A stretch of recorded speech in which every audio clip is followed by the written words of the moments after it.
Well everybody, apparently if you follow this video through, तुम एक God eight editing बन सकते हो.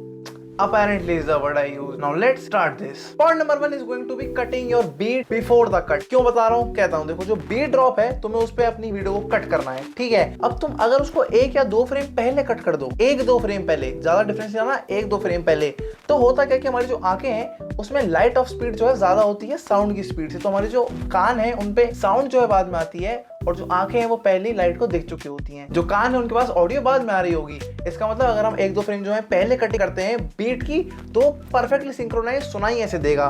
पर अगर हम उसको ऐसे लगा देंगे, ऐसे ही कट करेंगे, तो सुनाई कुछ ऐसे देगा. ये अपनी ऑडियो, ये अपना फ्रेम, बीट थोड़ी आगे हो जाएगी. Avoid this and get a perfect match. हम 1 या 2 फ्रेम पहले लगा देंगे अपनी बीट ड्रॉप को. Now let's move on to point number 2. Now यहाँ पे अगर तुम्हें अपने की फ्रेम्स को स्मूथ करना है, जब तुम जूम इन जूम आउट करते हो या फिर कोई भी मोशन लाते हो या फिर कोई भी एनिमेशन लगाते हो अपनी स्क्रीन के सामने, तुम्हें की फ्रेम्स का इस्तेमाल करना पड़ता है. लेकिन होता क्या है, कभी कभार जो की फ्रेम्स बड़े रोबोटिक से आते हैं और जो की फ्रेम्स वो स्मूथ नहीं लगते हैं कभी भी उनका. तो तुम्हें करना क्या पड़ेगा कि तुम्हें प्रीमियर प्रो का इस्तेमाल कर रहे हो, तुम्हें बीआइजर करके एक ऑप्शन होता है. उसके अंदर जब तुम की फ्रेम के ऊपर राइट क्लिक करते हो तुम्हें वो ऑप्शन दिख जाएगा. तुम्हें बीआइजर पे क्लिक करना है प्रीमियर प्रो के अंदर. और अगर तुम दाविंची इस्तेमाल कर रहे हो, इजियर फॉर यू, तुम अपने आप से ग्राफ को एडजस्ट कर सकते हो. You can click on the graph option, graph adjusting पे तुम जा सकते हो. Now the point number 3 is going to be for increasing your speed. अगर तुम्हें प्रीमियर प्रो या फिर दाविंची के अंदर अपनी स्पीड को इंक्रीज करना है एडिट करते वक्त, तो तुम एक चीज कर सकते हो जो कि होने वाली है, सारे के सारे शॉर्टकट्स हैं उनको अपनी लेफ्ट हैंड साइड पे कर लेना. जितने शॉर्टकट्स हैं अगर तुम सारे के सारे अपनी सिर्फ लेफ्ट हैंड साइड पे रख लोगे, तो एक साइड पे तुम्हारा माउस है, इस हाथ को मूव नहीं करना, इसको बहुत ज्यादा मूवमेंट नहीं करना है. You can just do it by this hand and this will increase your speed immensely. बहुत ज्यादा वक्त बचाने वाला है ये लॉन्ग टर्म के अंदर. Now let's move on to point number 4. अगर तुम्हें बहुत सारी क्लिप्स के ऊपर एक साथ चेंजेस करने हैं या फिर तुम्हें अपनी जो टाइमलाइन है उसको थोड़ा क्लीन सा कर देना है, तो मेरे पास सबसे बेहतरीन ऑप्शन है और एक थोड़ा बेसिक ऑप्शन है. जो प्रो लोग हैं उनको पता होगा इसके बारे में. अपनी क्लिप को कंपाउंड क्लिप में बना दो. You can do it both in Premiere Pro and DaVinci. DaVinci के अंदर बहुत सिंपल प्रोसेस है. तुम्हें सिर्फ जितनी सारी क्लिप्स हैं हमें उनको सेलेक्ट करना है जिनको हमें कंपाउंड में लेना है. पहले तो सिर्फ राइट क्लिक करना है फुटेज के ऊपर, अगेन राइट क्लिक करा, हम ऊपर जाएंगे, ऊपर आपको दिख जाएगा create a compound clip. So by editing the video मैंने नोटिस करा कि मैं 5th पॉइंट को स्किप करके आगे बढ़ जाऊंगा.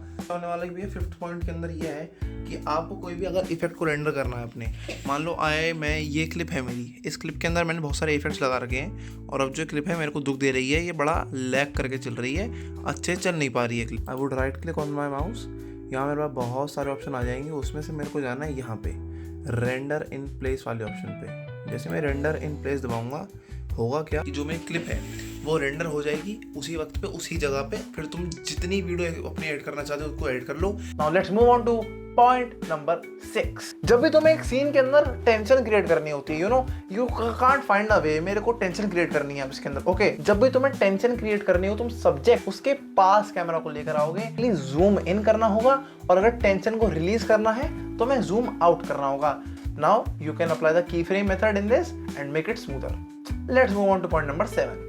अब दोस्तों कभी कभार होता क्या है ना, हम शूट करते हैं, हम शूट करा, बहुत अच्छा शूट करा, या फिर मैंने कोई एडिट बनाया, एडिट के अंदर मैं कोई क्लिप ली, अब बीच में कैप्टन अमेरिका खड़ा तो हुआ है, लेकिन या तो कैप्टन अमेरिका बहुत ज्यादा ब्लर हो रखा है या तो कैप्टन अमेरिका बहुत ज्यादा शार्प है.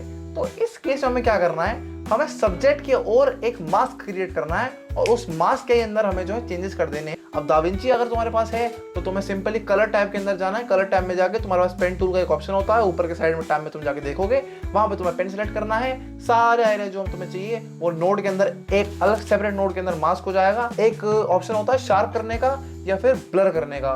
तुम दोनों ऑप्शन में से कोई भी ऑप्शन चूज कर सकते हो अपने हिसाब से. प्रीमियर प्रो के अंदर भी सेम तरीके से तुम मास्किंग करके ये काम खत्म कर सकते हो. And now let's move on to our point number 8. जब भी तुम कोई इफेक्ट्स लगा रहे हो ग्रीन स्क्रीन वाले, make sure to blend them. अब ब्लेंड करने के लिए तुम 3 चीजें कर सकते हो. या तो तुम उसकी ओपेसिटी कम कर सकते हो, कलर ग्रेडिंग कर सकते हो, या फिर तुम ब्लेंडिंग ऑप्शन पे जाके ब्लेंडिंग ऑप्शंस को चूज कर सकते हो. This will magnificently change your footage look. Now everybody, point number 9. I have seen so many people do this, even pro editors do this, who know how to do every effect in the whole world but they still make this mistake with audio. तुम्हारी सबसे बड़ी दिक्कत ये है कि जब भी तुम साउंड इफेक्ट्स लाते हो और लगाते हो उनको अपनी क्लिप्स के ऊपर, तुम कभी भी उनकी वॉल्यूम एडजस्ट नहीं करते हो.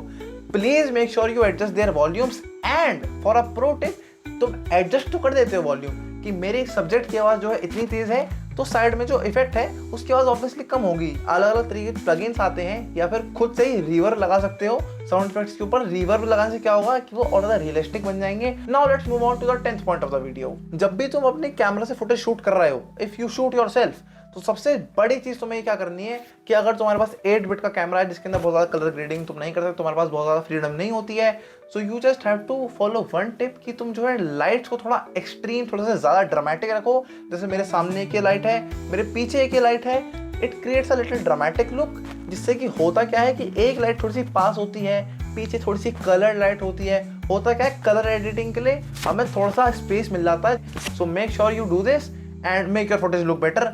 Let's move on to 11th point. अब देखो ये वाला पॉइंट जो बहुत ज्यादा बेसिक होने वाला है, तुम्हें पता है, मुझे पता है। अगर तुम एक पोटैटो पीसी के ऊपर काम कर रहे हो, प्लीज मेक श्योर कि तुम ऊपर एक ऑप्शन होता है छोटा सा, उसको जाकर दबा दो, दैट इज प्रेफर प्रॉक्सीज। अच्छा लेवल का कंप्यूटर भी हो, but if you are using effects तुम्हारा कंप्यूटर फेल कर सकता है। अब आगे बढ़ते हैं टू आवर 12th पॉइंट। अब जब भी तुम कोई एनिमेशन क्रिएट कर रहे हो तो विद पिक्चर्स, मैं मुंबई हाई दिखा रहा हूँ मान लो, या फिर इंडिया गेट दिखा रहा हूँ। इंडिया गेट नीचे से आएगा, पीछे मैंने पेपर इफेक्ट दे रखा है, मेरे मुंबई और इंडिया गेट के ऊपर भी पेपर इफेक्ट ही है। What you have to do कि वो प्रोफेशनल लगे, पीछे का जो बैकग्राउंड है वो एक काफी सटल या फिर थोड़े से डल कलर में होना चाहिए। जो चीज हमारी उठ के आ रही है उसके लिए फॉर अ ट्रिप उसको मोनोक्रोमैटिक कर देना, उसकी जो क्या कहते हैं कलर्स जो है उसके कलर्स को उड़ा देना और ऊपर से एक टिंट लगा देना जिससे कि थोड़ा और बेहतर लगे।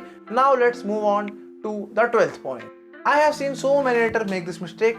जितनी भी वीडियो होती हैं उसके अंदर कभी कभार होता क्या है कि जो एडिटर है वो सटल फॉन्ट्स का इस्तेमाल नहीं करता है। तो आपकी जो वीडियो की वाइब है, जो वीडियो का एसेंस है, वो वीडियो की कलर ग्रेडिंग है, वो जब मैच नहीं कर रही होती है, it looks very bad and very unprofessional. Not just sit down video, मैं तुमसे बैठ के बात कर रहा हूँ सिर्फ। यहाँ पे तुम एक प्रोफेशनल फॉन्ट का इस्तेमाल कर सकते हो। अगर बहुत कैजुअल वीडियो है तुम लिटरली एंड्रॉइड फॉन्ट भी इस्तेमाल कर सकते हो। वी हैव द प्रॉब्लम कि आपका जो फॉन्ट है वो वीडियो की वाइब मैच ना करें। See the vibe of the video. तो बहुत सारे एग्जांपल दे सकते हो कितने लोग किस तरीके की करते हैं, उनसे इंस्पिरेशन लेके फॉन्ट इस्तेमाल करो, बट फॉन्ट्स का इस्तेमाल अच्छे से करो। Now let's move on to our point number 14। अब देखो पॉइंट नंबर 14 में क्या है, देखो बड़ा सिंपल सी चीज है, लेकिन आई डोंट थिंक बहुत सारे लोग इस चीज को करते हैं, दैट इज ऑडियो नॉर्मलाइजेशन। अच्छी से अच्छी वीडियो के अंदर ऑडियो नॉर्मलाइज नहीं हो रखी होती। क्या होता है, किसी जगह पे बहुत हाई आवाज है, किसी जगह पे बहुत लो आवाज है, यूट्यूब जब अपना कंप्रेशन उस पर लगाता है, साथ में अपने हिसाब से वॉल्यूम एडजस्ट करता है, अब वो कुक कर देता है पूरी की पूरी ऑडियो की टाइमलाइन को, and the audio sounds horrible. कहीं पे बहुत ज्यादा है, कहीं पे बहुत ज्यादा कम है। सो टू अवॉइड दिस तुम्हें सिंपल, जब तुम दाविंची में एक्सपोर्ट कर रहे होते हो, ऑडियो के टैब पे जाके ऑडियो नॉर्मलाइजेशन पे दबा के यूट्यूब दबा देना है, वो अपने आप -14 dB की नॉर्मलाइजेशन लगा देगा। वीडियो की ऑडियो जैसी तुम वहां पे सुन रहे थे वैसी ही आने वाली है। And with that let's move on to our point number 15। जब भी when you are making a match cut, it does not have to be perfect. जो मैच कट है उससे सिर्फ 3 चीज चाहिए होती हैं। सबसे पहले the subject should be same, the colour grade match a little, does not matter अगर बहुत ज्यादा मैच नहीं करता है। तीसरी चीज, आपका जो zoom in and zoom out है वो परफेक्टली मैच होना चाहिए। The only thing that matters कि जो मेरी आंखें हैं वो बीच में रहें। Point number 16 is going to be very important for the people जिनकी ऑडियो खराब हो जाती है। कभी कभी मैं वीडियो रिकॉर्ड कर रहा हूँ, मेरा माइक बंद हो गया, now I only have the audio of my mobile phone. जब भी ऐसा हो प्लीज रिमेंबर दिस कि आप अडोबे पॉडकास्ट का इस्तेमाल कर सकते हो, या फिर जो लोग जिनके फोन की ऑडियो बहुत गंदी है वो जानकर इसका इस्तेमाल कर सकते हैं अडोबे पॉडकास्ट का। मैं इमरजेंसी और सिर्फ गंदी ऑडियो वाले लोगों के लिए ये रिकमेंड क्यों कर रहा हूँ, और उसमें दिक्कत क्या होती है कि आपकी ऑडियो को मफल्ड कर देता है। तो अगर मैं इमरजेंसी केस में इस्तेमाल करूंगा तो इमरजेंसी के लिए तो चलो ठीक है, वो इस इंसान को ध्यान रखना होगा कि वो बहुत ज्यादा क्लियरली अपने शब्द मुंह से निकाले। And now point number 17 is going to be a very simple point. क्यों? Do not shoot against light. Light is your friend, don't be against it. Light पीछे नहीं होनी चाहिए तुम्हारे सब्जेक्ट के, लाइट सामने होनी चाहिए, वरना तुम काले हो जाओगे। Just avoid shooting against light. या and with that everybody let's move on to our point number 18।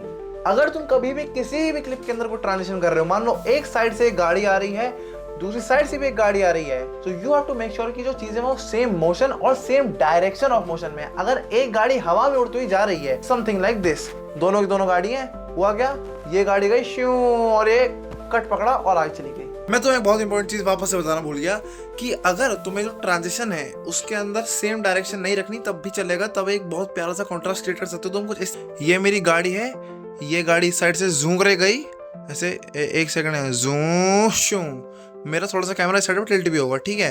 अब दूसरी गाड़ी जब इस साइड से शू शू करके आएगी तब जो है, क्योंकि मोशन सेम है उन दोनों का, बड़ा प्यारा सा ट्रांजिशन क्रिएट कर सकती है। जरूरी नहीं है कि सेम डायरेक्शन हो, एक बहुत प्यारा कॉन्ट्रास्ट भी क्रिएट कर सकती है। This is what going to happen. Okay, so you have to remember this. Things should be in the same motion and in the same direction. And with our second last point, point number 19, जब भी आप इस्तेमाल करें shadows का, चाहे आप video के अंदर कर रहे हो या फिर फोटो के अंदर कर रहे हो, make sure the closer the subject to the wall the sharper the shadow is. क्या मतलब है इसका? वॉल यहाँ पे है, मैं यहाँ पे हूँ, सी द डिफरेंस? वॉल यहाँ पे है, मैं यहाँ पे हूँ। अब यहाँ पे क्या होगी? बहुत ज्यादा सॉफ्ट टेप क्रिएट होने वाली है।